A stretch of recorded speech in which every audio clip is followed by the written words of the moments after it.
रिजवान और मैं हूं सना करीम। हेडलाइंस आप जान चुके हैं। बुलेटिन के आगाज में जिक्र मुल्की सियासी फजा में हलचल मचाने वाली बड़ी और अहम खबर से करेंगे। साबिक चीफ जस्टिस पाकिस्तान साकिब निसार ने गिलगित बल्तिस्तान के साबिक chief justice Rana M Shamim के इल्जामात मुस्तरद कर दिए हैं। कहते हैं कि राना शमीम ने ओहदे में तौसी मांगी, इनकार पर सफेद झूठ बोल रहे हैं। नवाज शरीफ और मरियम नवाज को जमानत पर रिहाई न देने के हवाले से खबर हकाइक के मनाफी है। इससे पहले जस्टिस रिटायर्ड राना शमीम ने एक हल्फनामे में दावा किया था कि साबिक चीफ जस्टिस पाकिस्तान साकिब निसार ने 2018 के आम इंतखाबात से कबल नवाज शरीफ और मरियम नवाज को जमानत पर रिहाई न देने की हिदायत दी थी। उधर तौसी मांगने से मुतालिक दावों पर राना शमीम की वजाहत भी सामने आ गई है। कहा, मेरी मुद्दत मुलाजमत में तौसी साबिक चीफ जस्टिस साकिब निसार के दायरे इख्तियार में नहीं था। दूसरी जानिब तहलका खेज खबर पर मुस्लिम लीग नून का रद्द अमल भी सामने आ गया है। ऑपोजिशन लीडर शहबाज शरीफ ने कहा है कि नवाज शरीफ और मरियम नवाज को निशाना बनाने के पसे पर्दा बड़ी साजिश बेनकाब हो गई है।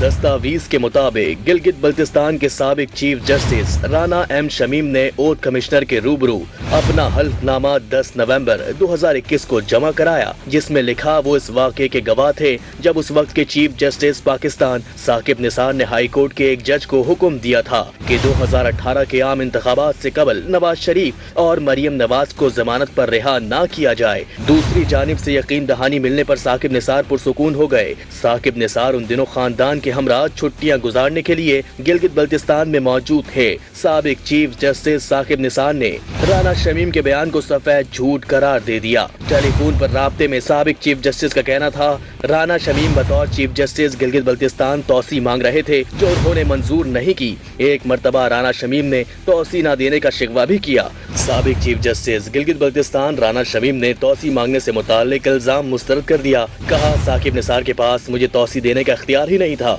साकिब निसार गिलगित बल्तिस्तान में मेरे मेहमान थे। हल्फनामा कब और किसको दिया ये फिलहाल नहीं बता सकता। नाजरीन, दो साबिक चीफ जस्टिस साहिबान के दरमियान इल्जामात की जंग, दावों और तरदीदों का सिलसिला भी शुरू हो गया है। गिलगित बल्तिस्तान के साबिक चीफ जस्टिस राना शमीम की जानिब से साबिक चीफ जस्टिस पाकिस्तान साकिब निसार पर इल्जामात, साकिब निसार की तरदीद। इस सारी सूरत हाल पर बात करेंगे अपनी नुमाइंदा नीलम अरशद से। नीलम अरशद, बताएगा कि साबिक चीफ जस्टिस साकिब निसार ने इस सारे मामले की तरदीद की है और इल्जाम आयद किया है कि ऐसी कोई भी बात नहीं थी, जबकि दोनों की जानिब से इल्जामात भी लगाए जा रहे हैं और इस हवाले से तरदीद भी की जा रही है। क्या माजरा है ये? जी बिल्कुल, दोनों साबिक चीफ जस्टिस साहिबान की जानिब से कोल्ड वॉर का सिलसिला जारी है। जो खबर शाया की गई सीनियर सहाफ़ी की जानिब से, उस पर दोनों जानिब से रद्द अमल सामने आ गया है। आपको बताएं कि साबिक चीफ जस्टिस साकिब निसार की जानिब से जो वजाहत दी गई है उसमें उन्होंने उनके खिलाफ लगने वाली खबर की तरदीद की है। उनका ये कहना है कि उनके खिलाफ जो भी खबर लगाई गई है ये हकाइक के मुनाफी है। उनका ये भी कहना है कि जो साबिक जस्टिस थे राना शमीम, उनकी जानिब से साकिब निसार से एक्सटेंशन मांगी गई जो उन्होंने रद्द कर दी और उसको मंजूर नहीं किया गया, जिसका गिला उन्होंने बाद में भी चीफ जस्टिस जो थे साकिब निसार उनसे किया था। ताहम आपको बताएं कि एक बड़ी खबर है जिस पर दोनों जानिब से वजाहतें आ रही हैं। दूसरी जानिब अगर राना शमीम की बात की जाए तो उनकी जानिब से भी वजाहत सामने आई है। उनकी जानिब से ये कहा गया है कि साकिब निसार कौन होते हैं जो कि मुझे एक्सटेंशन दें। सुप्रीम कोर्ट ऑफ पाकिस्तान के मातहत आज़ाद कश्मीर और GB की अदालतें हरगिज़ नहीं हैं। उनका ये भी कहना था कि उनकी जानिब से ना तो कोई एक्सटेंशन मांगी गई है और ना ही सुप्रीम कोर्ट के जज के पास किसी सूरत भी उनको इख्तियार देने का किसी भी तरह से कोई इख्तियार है। साथ ही साथ आपको बताएं कि साबिक चीफ जस्टिस साकिब निसार की जानिब से जो वजाहत दी गई है उसमें उन्होंने तमाम तर जो हकाइक है उनको मुनाफी जो है करार दे दिया है, हक के और सच के। साथ ही साथ उनका ये भी कहना है कि जो भी खबरें उनके खिलाफ लगाई गई हैं उसका मकसद सिर्फ और सिर्फ जो साबिक CJ थे उनको एक्सटेंशन ना देना है। जबकि राना शमीम की जानिब से ये कहा गया है कि जो भी उन्होंने रिपोर्ट किया, जो भी उन्होंने खबर दी है उसके हवाले से उनका ये कहना है कि वो उन्होंने कब और किसके साथ दी है वो उसका बताना जरूरी नहीं समझते, लेकिन उन्होंने ये कहा है कि उस टाइम में जो भी चीजें हुई हैं वो मैंने ठीक है। दोनों साबिक चीफ जस्टिस साहिबान की जानिब से एक दूसरे पर इल्जामात भी लगाए गए, साथ ही उन दोनों की जानिब से इसकी तरदीद भी की गई है। तफसीलात बता रही थी नीलम अरशद, बहुत शुक्रिया आपका। और इस्लामाबाद हाई कोर्ट ने गिलगित बल्तिस्तान कोर्ट के साबिक चीफ जस्टिस राना शमीम के इंकशाफात का नोटिस ले लिया है। चीफ जस्टिस अतहर मिनुल्लाह ने खबर शाया करने वाले अखबार के चीफ एडिटर को नोटिस भी इस हवाले से जारी कर दिया है। अदालत ने तमाम फरीकैन को कल जाती हैसियत में तलब किया है। अदालत ने अटार्नी जनरल खालिद जावेद खान भी जाती हैसियत में तलब किए गए हैं। इस्लामाबाद हाई कोर्ट ने Islamabad high court journalist association के अहदेदारों को भी कमरा अदालत में तलब किया है। चीफ जस्टिस ने कहा है कि ज़ेरे समाअत केसेस पर इस किस्म की कोई खबर शाया नहीं होनी चाहिए। कोई उंगली उठाकर बताए, मुझे इस अदालत के हर जज पर फख्र है। इस किस्म की रिपोर्टिंग से मसाइल पैदा होंगे। ये अदालत आप सबसे तवक्को रखती है कि इदारों पर लोगों का एतमाद बहाल होना चाहिए। इस हवाले से मजीद तफसीलात हासिल करेंगे अपने नुमाइंदे उमर बर्नी से। उमर बर्नी, आगाह कीजिएगा कि जाती हैसियत में तलब भी कर लिया गया है, साथ ही ये भी कहा गया है कि इस किस्म की खबरें शाया नहीं होनी चाहिए। इस्लामाबाद हाई कोर्ट की जानिब से मजीद क्या कहा गया है? जी देखिए, आज एक खबर छपी थी जो कि सहाफ़ी अंसार अब्बासी की जानिब से छापी गई थी, जिसमें नवाज शरीफ मरियम नवाज अपीलों से मुतल्लिक साबिक जज के इंकशाफात जो थे वो दर्ज थे। आज इस्लामाबाद हाई कोर्ट ने इस पर नोटिस लिया और आज फौरी तौर पर समाअत जो है वो इसका इंतजाम किया गया, इसकी समाअत की गई। इस्लामाबाद हाई कोर्ट के चीफ जस्टिस अतहर मिनुल्लाह ने इस मामले पर समाअत की और आज ही जो है वो सहाफ़ी अंसार अब्बासी के खिलाफ तौहीन अदालत की कार्रवाई का आगाज जो है वो कर दिया गया है। साथ साथ जो जज थे जिन्होंने इंकशाफात किए थे राना शमीम, उनको भी तौहीन अदालत का नोटिस जारी किया गया है, जबकि जो एडिटर केयर हैं उस अखबार के, उनको भी नोटिस जारी किया गया है। कल जो है वो दोबारा समाअत होगी और कल समाअत पर तमाम फरीकैन को तलब किया गया है, जबकि अटॉर्नी जनरल खालिद जावेद खान को जाती हैसियत में अदालती मुआवनत के लिए तलब किया गया है। दौरान समाअत इस्लामाबाद हाई कोर्ट ने Islamabad high court journalist association को कमरा अदालत में तलब किया। तमाम जो जर्नलिस्ट एसोसिएशन के सहाफ़ी थे जी बिल्कुल, अदालतों पर आवाम का जो एतमाद है वो बहाल रहना जरूरी है। इस हवाले से आपको बताएं कि अदालत ने अटार्नी जनरल खालिद जावेद और दीगर को जाती हैसियत में तलब भी कर लिया है। तफसीलात बता रहे थे उमर बर्निया, बहुत शुक्रिया आपका। और नाज़रीन, सियासी हलकों में हलचल पैदा करने वाली खबर पर मुस्लिम लीग नून का रद्द-ए-अमल भी सामने आ गया है। अपोजिशन लीडर शहबाज शरीफ ने कहा है कि धमाका खेज खबर से नवाज शरीफ और मरियम नवाज को निशाना बनाने के पसे पर्दा बड़ी साजिश बेनकाब हो गई है और सच्चाई मुनकशिफ बनाने के पसे पर्दा उन्होंने कहा कि सच्चाई मुनकशिफ करने का अल्लाह ताला का अपना ही तरीका है और इस सच्चाई का जाहिर होना अवाम की अदालत में नवाज शरीफ और मरियम नवाज की बेगुनाही का एक और सबूत है। लीगी तर्जुमान मरियम औरंगजेब ने भी ये कहा कि पाकिस्तान आवाम और उसके मुंतखब वजीर आज़म नवाज शरीफ के खिलाफ घिनौनी साजिश और उसमें मुलविस किरदारों को एक एक करके अल्लाह ताला बेनकाब फरमा रहे हैं। साजिशी किरदारों को कटहरे में लाया जाए और बेगुनाहों को बिला ताखिर इंसाफ दिया जाए। वफाकी वजीर इत्तलाफ फवाद चौधरी ने लीगी कायद के हक में मुहिम को बेवकूफ़ाना कहानियां और साजिशी थ्योरियां करार दे दिया है। कहा, मुनज़्ज़िम मुहिम चलाने वाले नवाज शरीफ और मरियम नवाज की अरबों की जायदाद का जवाब भी दें।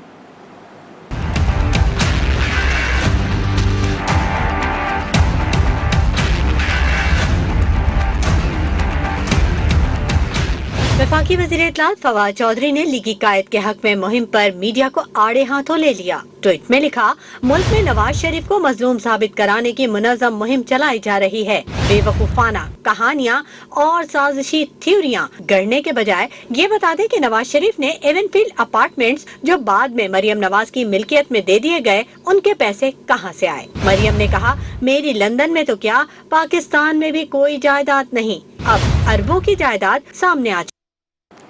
मुशीर एहतसाब शहजाद अकबर ने साबिक chief justice Gilgit Baltistan Rana M Shamim के हवाले से कहा है कि साहिवाल के एक राना साहब को साबिक वजीर आज़म नवाज शरीफ ने कमाल इनायत करते हुए 2015 में गिलगित का चीफ जज लगाया और राना ने इनायत लौटाते हुए आज मफरूर मुजरिम नवाज शरीफ के हक में बयान दाग दिया है। नवाज शरीफ की साहबजादी की अपील पर समाअत से महज 3 दिन पहले खबर ब्रेक करवा दी गई है।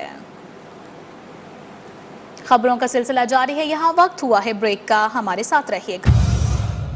मुझसे फोन पे बात करें और उनको अगर बात ना हो सके तो उनको मैसेज दें कि मियां मोहम्मद नवाज शरीफ और मरियम नवाज शरीफ साहिबा की जो बेल इस्लामाबाद हाई कोर्ट में लगी है वो जनरल इलेक्शन से पहले उसका फैसला नहीं होना चाहिए, बेल नहीं मिलनी चाहिए जनरल इलेक्शन से पहले। ये चीफ जस्टिस पाकिस्तान अपने रजिस्ट्रार को कह रहे थे कि आप इस्लामाबाद हाई कोर्ट के जस्टिस मियां आमिर फारूक तक ये पैगाम पहुंचाएं। इसके बाद राना शमीम साहब ने लिखा है अपने एफिडेविट में, जो कि अंडर ओथ दिया है, उन्होंने हलफ उठाकर दिया है कि चीफ जस्टिस पाकिस्तान की जस्टिस आमिर फारूक साहब से बात हो गई और वो मुतमईन हो गए कि पैगाम पहुंच गया है, और उसके बाद उनकी तबीयत बहुत अच्छी थी, अच्छे मूड में थे। और यहाँ पर राना शमीम साहब ने ये भी कहा है कि आपने क्यों इस किस्म के पैगाम जो हैं एक केस में मुदाखलत की है कि आप मियां नवाज शरीफ को एक जैली केस में जो सजा दी गई है उसमें बेल होने से भी रोक रहे हैं, टेलीफोन कॉल कर रहे हैं। तो चीफ जस्टिस ने कहा कि राणा साहब आप ये मामलात नहीं समझते हैं, गिलगित बल्तिस्तान का माहौल कुछ और है और पंजाब का माहौल कुछ और है। ये बयान राना शमीम साहब ने आज खुद बगैर किसी दबाव के ये जारी किया है, और टेलीविज़न पर जब उनसे सवाल किया गया, प्रेस के लोगों ने भी सवाल किया, तो उन्होंने इसकी तस्दीक की है कि हाँ मैंने ये स्टेटमेंट अंडर ओथ दिया है, यानी ये हलफ के तहत मैंने ये बयान जारी किया है।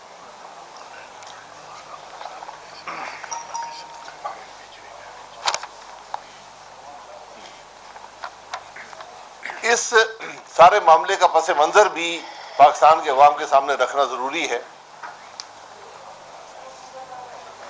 मियां नवाज शरीफ साहब को एक अकामा रखने पर जो एक मामूली सी रकम कंपनी की तरफ से मिलती है, वो ना लेने पर सुप्रीम कोर्ट ने ट्रायल कोर्ट बनकर उनको नाअहल करार दिया और वफाकी हुकूमत पाकिस्तान की टूट गई। सुप्रीम कोर्ट खुद ट्रायल कोर्ट बना और ये फैसला दिया गया। ये पाकिस्तान के लीगल रिकॉर्ड का हिस्सा है। हुकूमत टूट गई, उसके बाद मियां साहब को नाअहल करार दिया गया, फिर सियासत से अलहदा किया गया, फिर एक पनामा के मामले में एक रेफरेंस था नैब का जो चला, उस पर सुप्रीम कोर्ट की तरफ से एक मॉनिटरिंग जज अपॉइंट किया गया। ये पाकिस्तान की तारीख में इसका कोई प्रेसिडेंट नहीं है, इसका कोई इससे पहले ऐसा वाकया कभी हुआ नहीं है कि सुप्रीम कोर्ट क्या कि हाई कोर्ट का जज भी मॉनिटरिंग जज के तौर पर मुकर्रर किया गया हो। डे टू डे बेसिस पर ट्रायल हुई। जज मोहम्मद बशीर साहब थे। तमाम जो रिकॉर्ड है उसमें नवाज शरीफ साहब का कोई नाम नहीं था, ना ही मरियम नवाज साहिबा का नाम था। ये सब चीजें रिकॉर्ड का हिस्सा हैं। लेकिन जब मियां साहब अपनी अहलिया की इयादत के लिए जो बिस्तरे मर्ग पर थी, मुल्क से बाहर थे, पाकिस्तान में इलेक्शन हो रहे थे, पाकिस्तान की साबका हुकूमत के वज़ीर आज़म, पाकिस्तान की सबसे बड़ी पार्टी के रूए रवां 6 जुलाई को ऐन इलेक्शन के दरमियान उनको नैब अदालत में डे टू डे ट्रायल के बाद कन्विक्ट किया गया। 13 जुलाई को मियां नवाज शरीफ साहब मुल्क वापस आए और अपनी बेटी के साथ जेल चले गए। 16 जुलाई को उन्होंने अपील दायर की और 17 जुलाई को ये अपील लिस्ट हुई। 17 जुलाई को साबका चीफ जस्टिस पाकिस्तान साकिब निसार साहब गिलगित बल्तिस्तान तशरीफ ले गए और ये सारा अमल जिसको राना शमीम साहब ने हलफ के तहत ये बयान दिया है, ये आज पाकिस्तान के अवाम के सामने है। ये हर पाकिस्तानी के पास आज मौजूद है। ये आपके सामने मैं कर देता हूँ, लेकिन ये हर आदमी जो व्हाट्सएप रखता है, जो ट्विटर रखता है, जो भी सोशल मीडिया है, ये उस पर हर आदमी के पास मौजूद है। इसको आप देख सकते हैं। अब बात यह है कि हकीकत का इल्म 3 अफराद को है। पाकिस्तान के साबिक चीफ जस्टिस साकिब निसार साहब, गिलगित बल्तिस्तान के साबिक चीफ जस्टिस रफी साहब और इस्लामाबाद हाई कोर्ट के मौजूदा जस्टिस मियां आमिर फारूक साहब। हकीकत ये जानते हैं, सच इनको पता है, लेकिन पाकिस्तान के अवाम का भी हक है कि सच उनको पता चले, क्योंकि जिस मुल्क में इंसाफ नहीं होगा वहां कुछ भी नहीं होगा। जब इस सतह के लोग मुलव्वस हों, और आप देखें कि यहां सिर्फ बात एक शख्स की, एक साबका वज़ीर आज़म की कन्विक्शन बरकरार रखने की नहीं है, यहां पर इलेक्शन के अमल में मुदाखलत हो रही है। तो क्या हम ये पूछने का हक नहीं रखते कि आखिर कब ये मामला खत्म होंगे इस मुल्क से? कब हम अपनी जाती अना के लिए और छोटे छोटे फायदे हासिल करने के लिए हम लोगों की जिंदगियों से खेलेंगे? हम पाकिस्तान के मुस्तकबिल से खेलेंगे? इसका जवाब है किसी के पास? जब मुल्क का चीफ जस्टिस ऐसे, मेरी दुआ है कि अल्लाह करे उसमें ना मुलव्वस हो, लेकिन जब चीफ जस्टिस मुल्क का ये काम करेगा तो फिर कौन सा इंसाफ रह गया? फिर हम किसके पास जाएंगे? फिर अदल कहां गया? फिर अवाम के एतमाद कहां गया और आइन कहां गया? ये वो खराबियां हैं जिसका जिक्र हम बार बार करते हैं, बार बार करते हैं कि मुल्क का निजाम आज आइन के मुताबिक नहीं है। मुल्क के निजाम में मुदाखलत है, गैर आइनी मुदाखलत है। आज चीफ जस्टिस मुलव्वस है मुल्क का। दूसरा चीफ जस्टिस कह रहा है, एक सिटिंग जज इस्लामाबाद हाई कोर्ट का नाम आया है, क्या हम इसको मामूली बात समझकर भूल जाएं? क्या ये बात पार्लियामान में नहीं आनी चाहिए? पार्लियामान ही इन जजों को मुकर्रर करता है। क्या पार्लियामान पूछ नहीं सकता कि ये मामला क्यों हुआ, किसने किया? ये वो चीजें हैं जो मुल्क के मुस्तकबिल का तयन करती हैं। आज आम आदमी ये कहता है कि अगर इस मुल्क के 3 दफा के वज़ीर आज़म को, मोहम्मद नवाज शरीफ को इंसाफ नहीं मिलेगा तो मुझे कब इंसाफ मिलेगा? जब इस मुल्क का सबसे बड़ा जज मुदाखलत करके ये कोशिश करेगा कि उस शख्स की बेल तक ना हो सके, तो फिर आप ये सोच लें कि जो जज बशीर मोहम्मद था वो उसने फैसला कैसे किया होगा। ये वो मामलात हैं जो पाकिस्तान के अवाम के सामने रखना जरूरी है और इनका आज कुछ होना जरूरी है। हम यहां एक बिल्डिंग बन जाती है 20 साल पहले, उसको ढूंढते रहते हैं, गिराने की कोशिश में रहते हैं। ये एक साकिब निसार साहब अस्पतालों के चक्कर लगाते थे,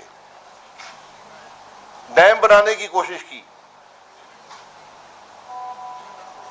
हमारा सवाल ये है कि हमें तो राना शमीम साहब की बात पे यकीन करना पड़ेगा। एक आदमी ने हलफ के तहत बयान दे दिया है। अब कौन सा फोरम है जहां पर ये सच का तयन किया जाएगा? हम तो ये पूछना चाहते हैं, वो कौन सा फोरम है? जब इस मुल्क के वज़ीर-ए-आज़म को निकाल सकते हैं हम एक अकामे की मामूली तनख्वाह अपने बेटे की कंपनी से ना लेने पर। इस्लामाबाद में पाकिस्तान मुस्लिम लीग नून के रहनुमाओं की प्रेस कॉन्फ्रेंस जारी है। उन्होंने कहा कि बयान में कहा गया है कि जुलाई 2018 में Rana Shamim chief justice GB थे।